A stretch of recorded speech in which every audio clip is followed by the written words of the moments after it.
Shalom Bapak Ibu Jemaat yang dikasihi Tuhan Yesus Kristus. Hari ini Sabtu 20 November 2021. Saya Pendeta Nus Liur bersama istri saya Ibu Nana Liur akan mengajak kita semua Bapak Ibu, para pemuda, renungkan firman Tuhan dengan metode 4M. Karena itu marilah kita berdoa. Ya Tuhan, dalam kemurahan-Mu kami rindu mengalami kebenaran firman Allah yang menolong kami, meneguhkan kami, menguatkan kami dalam nama Tuhan Yesus Kristus. Amin.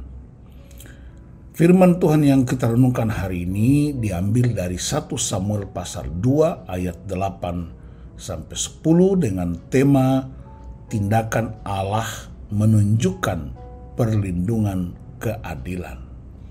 1 Samuel 2 ayat 8 sampai 10.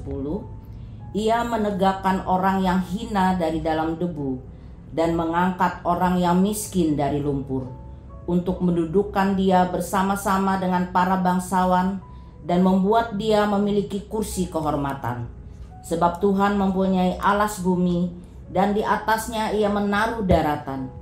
Langkah kaki orang-orang yang dikasihinya dilindunginya, tetapi orang-orang fasik akan mati binasa dalam kegelapan. Sebab bukan oleh karena kekuatannya sendiri seseorang berkuasa. Orang yang berbantah dengan Tuhan akan dihancurkan. Atas mereka ia mengguntur di langit. Tuhan mengadili bumi sampai ke ujung-ujungnya. Ia memberi kekuatan kepada raja yang diangkatnya, dan ia meninggikan tanduk kekuatan orang yang diurapinya. Nah, dalam ayat 8, orang yang bagaimanakah yang dimaksud dengan orang yang hina dan orang yang miskin itu? Apakah yang Tuhan kerjakan dalam hidup mereka? Yang dimaksud dengan orang yang hina dalam ayat ini adalah orang yang rendah derajatnya menurut standar manusia.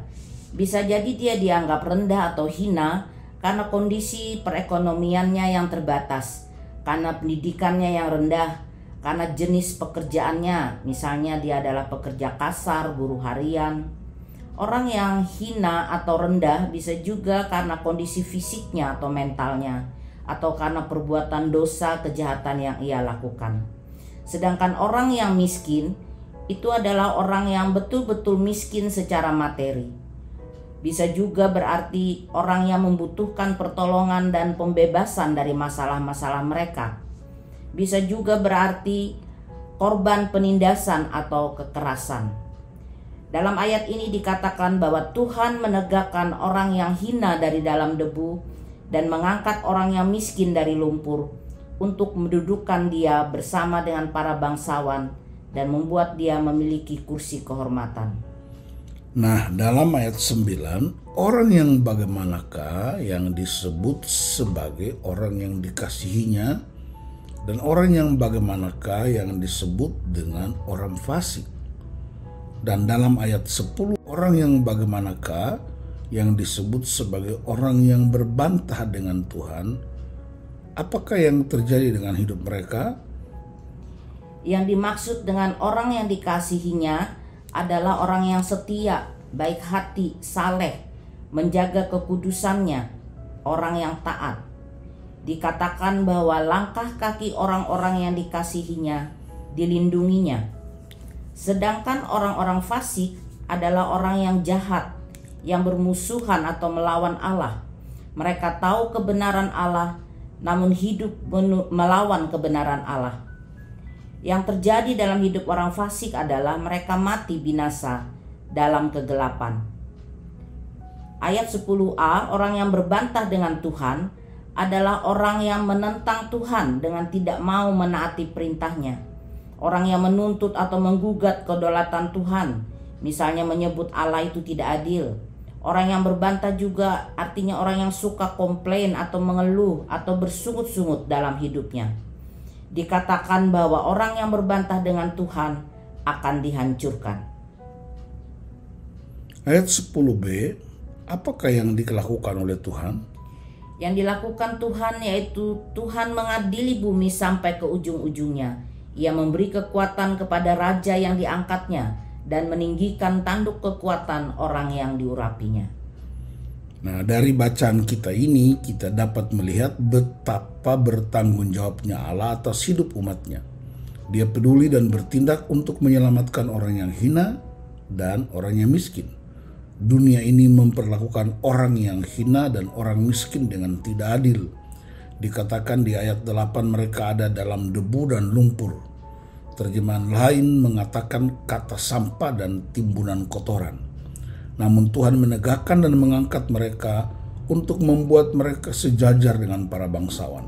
Mereka yang dulunya ada di tempat sampah dan timbunan kotoran telah memiliki kursi kehormatan atau kedudukan yang mulia karena tindakan Allah.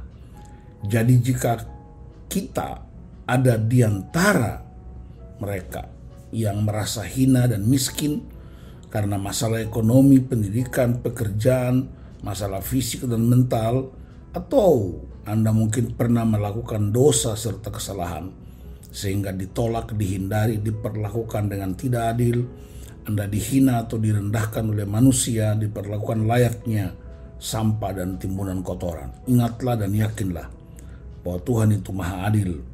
Dia sanggup menegakkan dan mengangkat Anda dan mengembalikan Anda ke posisi yang mulia sebagai gambar dan rupa Allah.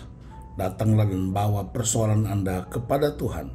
Memohonlah akan belas kasihan dan keajaiban kasih karunia-Nya.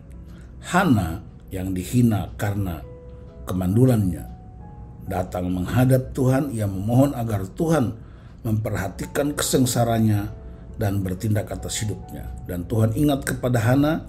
Ia mengaruniakan bukan hanya Samuel kepada Hana, tetapi 3 anak laki-laki dan 2 anak perempuan lagi.